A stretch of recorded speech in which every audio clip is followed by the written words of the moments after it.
Chaque naissance est un petit prodige de la vie. Certaines ne sont plus que d'autres. Janice, une Anglaise de 43 ans, s'était résignée à ne jamais être maman. En couple avec Daniel depuis 10 ans, elle essayait d'avoir un enfant. Sans succès. Je souffre d'un syndrome des ovaires polykystiques, SOPK, diagnostiqué dans ma jeunesse, détaille Janice. J'ai toujours su que nous aurions du mal à concevoir un enfant, mais c'était difficile à accepter. Cette maladie hormonale, qui s'illustre par une hausse du taux de testostérone, touche une femme sur 10.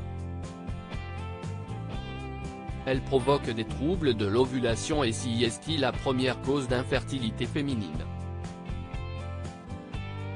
À la fin de 2020, intriguée par des sensations plus ou moins douloureuses à l'estomac, la londonienne consulte.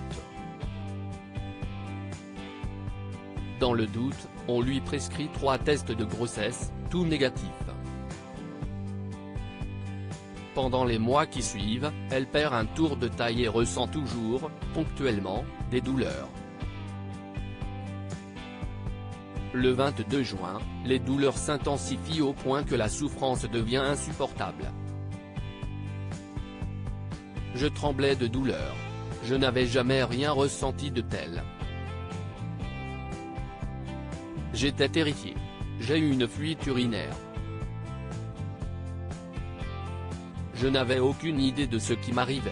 J'ai téléphoné à mes parents qui ont cru que je plaisantais. Janice appelle les secours, qui la transportent à l'hôpital pour, selon les urgentistes, une appendicite aiguë.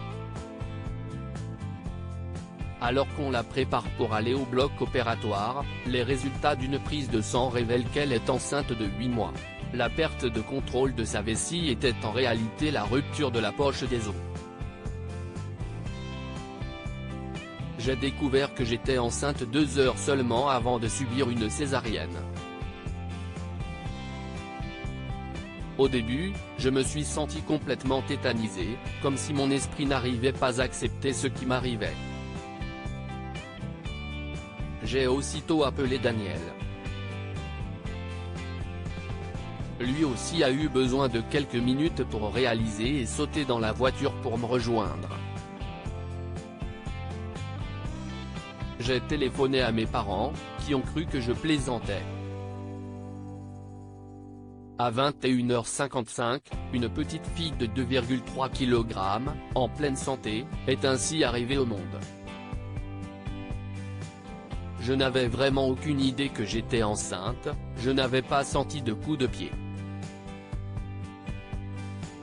Après tant d'années à désirer un enfant, nous avions abandonné l'idée que cela puisse être possible un jour.